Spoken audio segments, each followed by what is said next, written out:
सपा के राष्ट्रीय अध्यक्ष अखिलेश यादव अपने संसदीय क्षेत्र आजमगढ़ पहुंचे, जहां वे शहर के पहाड़पुर स्थित सपा के पूर्व मंत्री वसीम अहमद के निधन के बाद परिवार के प्रति शोक संवेदना प्रकट किए। इस दौरान सपा सुप्रीमो अखिलेश यादव ने भारतीय जनता पार्टी पर जमकर निशाना साधते हुए कहा कि भाजपा कहती थी कि किसानों की आय दोगुनी कर देंगे, लेकिन इतने साल गुजर गए, अब तक किसानों की आय दोगुनी नहीं हुई। यदि हुई होती तो आज किसान आंदोलन को विवश नहीं होते। देश में बेरोजगारी बढ़ी है, रोजगार कम हुए हैं। रोजगार तभी बढ़ता है जब देश की तरक्की होती है, तो आप समझ ही गए होंगे कि देश की तरक्की हो रही है कि नहीं। उन्होंने कहा कि पूरे प्रदेश में विकास कार्य ठप पड़े हैं, गन्ने के बकाये का भुगतान नहीं हो रहा है, बिजली काफ़ी महंगी हो गई है, डीजल के दाम भी आसमान छू रहे हैं। इसके चलते महंगाई चरम पर पहुंच चुकी है। सरकार किसी भी चीज़ को नियंत्रित नहीं कर पा रही है। जहां तक रोजगार देने की बात है तो इसमें भी भाजपा की सरकार फेल है। किसान नाराज हैं और दिल्ली में धरने पर बैठे हैं। समाजवादी लोग सिर्फ यही चाहते हैं कि सरकार ऐसी एमएसपी दे जिससे किसानों की आय दोगुनी हो जाए। इससे पूर्व आजमगढ़ जनपद की सीमा में प्रवेश करते ही अखिलेश यादव का पदाधिकारियों और पार्टी कार्यकर्ताओं ने जोरदार स्वागत किया। तो वही भारतीय जनता पार्टी के लोग जो कहते थे हम लागत का 1.5 गुना 2 गुना देंगे, आय दोगुनी कर देंगे, आज बताइए तो इतने साल गुजर गए, कहाँ आय दोगुनी होगी। गन्ने का बकाया है, बिजली का बिल कितना महंगा दे रहे हो, डीजल महंगा हो गया, जरूरत की चीज़ें सब महंगी हो गई, कोई व्यवस्था नहीं बना पा रहे हो। जो व्यवस्था बनी थी वो सब खराब हो गई। इसलिए बहुत लंबी बात कर सकते हैं। हम किसानों को बधाई देंगे कि जो वहाँ धरने पे बैठ गए और कम से कम एमएसपी को मांग रहे हैं। और हम समाजवादी लोग ये कहते हैं कि हमें वो एमएसपी चाहिए जिसमें आय दोगुनी हो जाए। भारतीय जनता पार्टी क्यों नहीं बताती कि वो एमएसपी कब मिलेगी जिसमें आय दोगुनी हो जाए। और फिर रोजगार का सवाल आप सब बेहतर समझते हैं। जब तक देश तरक्की के रास्ते में नहीं जाएगा, न रोजगार मिलेंगे न नौकरी मिलेगी। आजमगढ़ शहर के सदावती मोहल्ले में इंडियन किराना बाजार का शुभारंभ व्यापार मंडल के जिलाध्यक्ष पद्माकर लाल वर्मा और गुट्टू सेठ ने फीता काट कर किया।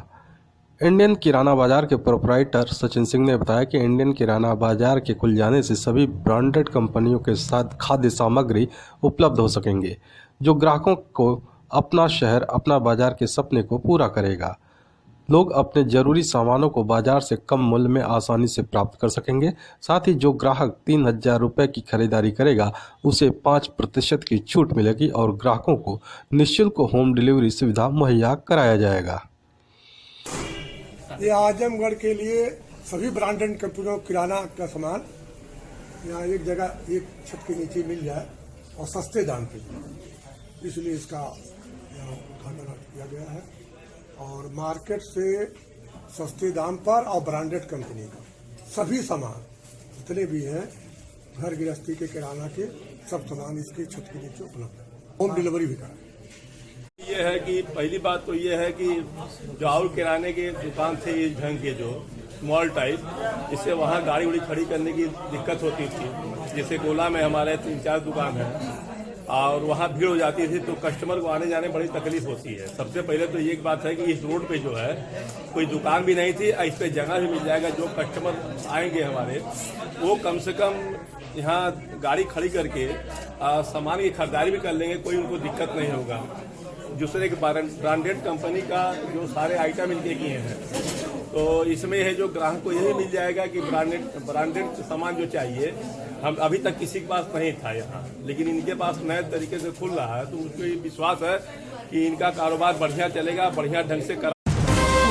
आजमगढ़ डीएम राजेश कुमार ने जिले में 6 नए कंटेनमेंट जोन बनाए जाने की घोषणा की। जिलाधिकारी ने बताया कि कंटेनमेंट जोन के निर्धारण के संबंध में दी गई व्यवस्था के अनुसार जनपद के राजस्व ग्राम सदोपट्टी तहसील लालगंज, मोहल्ला आर्यनगर नगर पंचायत जीयनपुर तहसील सगड़ी, राजस्व ग्राम नोनरा तहसील सदर, राजस्व ग्राम नीबी तहसील सदर, राजस्व ग्राम उदपुर तहसील फूलपुर, राजस्व ग्राम ढाकीपुर तहसील फूलपुर का संपूर्ण क्षेत्र कंटेनमेंट जोन होगा। इन क्षेत्रों में कंटेनमेंट जोन प्रोटोकॉल का 100% अनुपालन सुनिश्चित किया जाएगा, जिसमें कॉन्ट्रैक्ट ट्रेसिंग चिकित्सा अधिकारी द्वारा किए गए रिस्क निर्धारण के आधार पर व्यक्तियों को होम या इंस्टीट्यूशनल क्वारंटाइन किया जाना है। आजमगढ़ जिले के निजामाबाद कस्बे में स्थित तमसा नदी पर बने पुल के पास उस समय अफरा तफरी मच गई जब देखते ही देखते एक महिला ने पुल से नदी में छलांग लगा दिया। जब तक लोग कुछ समझ पाते महिला की नदी में डूबने से मौत हो गई। सूचना पाकर मौके पर पहुंची पुलिस ने महिला के शव को स्थानीय लोगों की मदद से बाहर निकलवाया।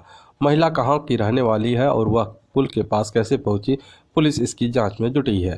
फिलहाल पुलिस आसपास के लोगों से महिला के शिनाख्त कराने की कोशिश की, लेकिन सफलता नहीं मिल सकी।